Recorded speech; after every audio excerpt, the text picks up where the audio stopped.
Authentication has become more important in today's time than it was ever.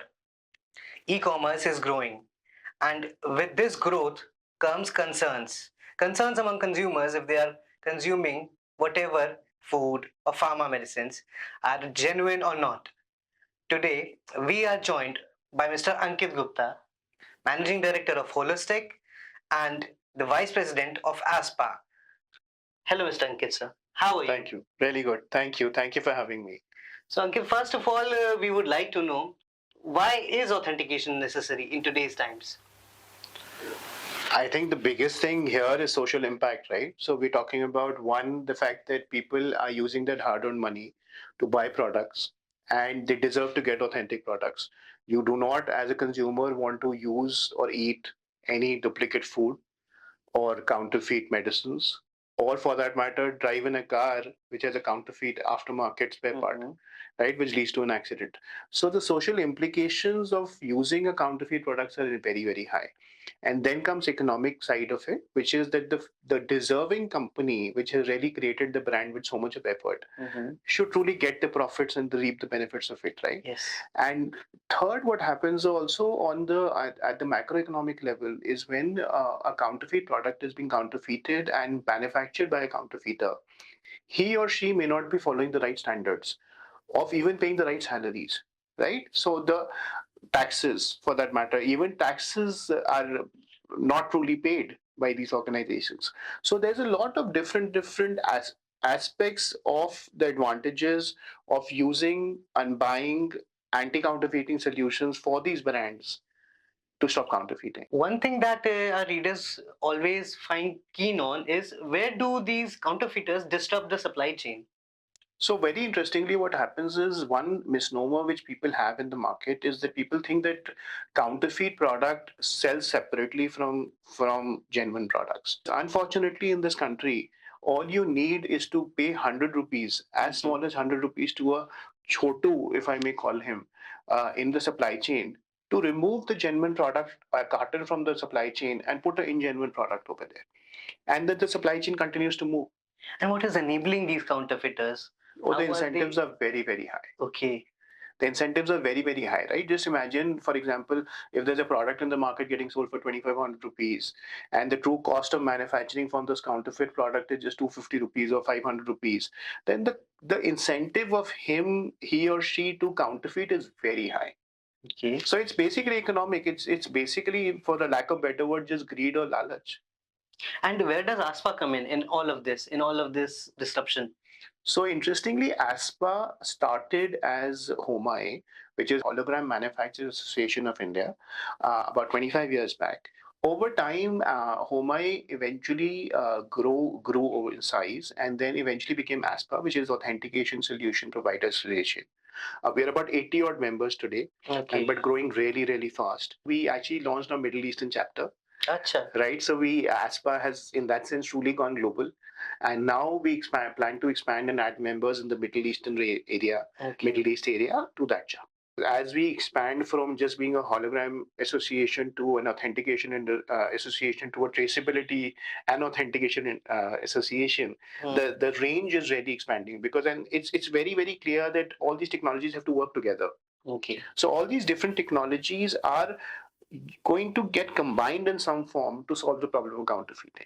Okay. So ASPA is that platform which enables people to come together, like-minded people to come together, to collaborate, to discover, to debate, and potentially create the right solution for the problem. Can you give me an example? What kind of solutions are we talking about here? So I'll tell you. So one thing which we are a huge proponent of, and which we and me personally also, is the whole concept of 1 और 11. Achha. Right? 1 + 1 = 11. So every technology has its limitations, right? Every technology will have. For example, let me talk about the most obvious technology which we guys keep hearing about: QR codes. Yes. Right? So QR code independently is a beautiful technology for supply chain traceability, but is it the right technology for security? One can question. And a very simple way to test that is when you create a photocopy of a QR code and use an app to check it, it will still give you a false positive. The problem now is that is it genuine or not? Now, but integrating a QR code with some other visible technology, which could be holography, creates a more comprehensive and a complete solution.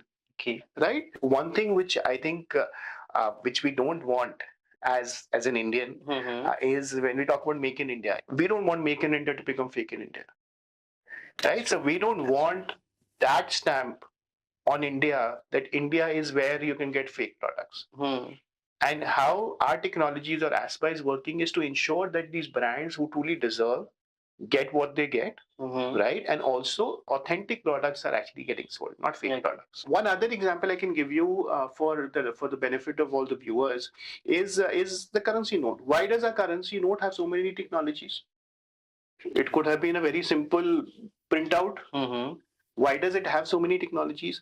So security printing, security inks, digital solutions, they all bring different elements of security in it. And how players like us or authentic people in the authentication industry work is to how do we combine these technologies together to create the right solution. At an intrapack event, there was an ASPA conference.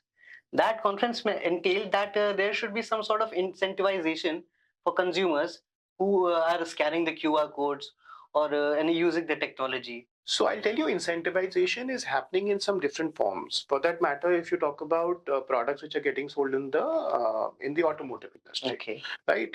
Typically, what will happen is that the mechanic decides what spare part. If you talk about the furniture industry or the carpentry industry, right? It is the carpenter who's deciding which ply to use, right? So all these brands, anyway, to push their product, used to have a physical coupon. Okay. Right? Now, what is starting to happen is with these technologies and solutions in the market, on one side, you're dealing with authentication. On the other side, you're also giving loyalty management to these companies. Okay. So that they can potentially incentivize the carpenter or the mechanic to scan and check the authenticity and get these extra points to get money of some sort, an incentive to buy their product. Okay. So that aspect is happening. Yeah, but that is very interesting. I think it will. I think it will promote it more. No, it definitely does. Yeah, incentives work, right? Yeah. I think nobody can debate incentives don't work, right? So incentives though are here to say. I don't agree to the concept of free money. I think there's no free money. There's no free meal, as they call it. As in that's what my MBA professor taught us. There's no free meal, right? So it's always that kahin na koi hook hoga. But I think in all fairness, I would say that technologies like whatever we're talking, physical, digital, may then be talking about different aspects of loyalty management, inventory management, warehouse management. There are different advantages which come with digital enablement. Yes. Right? So there is these different modules which have been built around it. Right? So all these advantages are the carry on or the added advantages of using these technologies. I think people will have much more to look forward to from ASPA. Thank you, Ankit. Thank you for joining us for this episode. Thank you for having me. Thank you, Packaging South Asia team, for having ASPA and giving us an opportunity to talk about what we do. Thank you.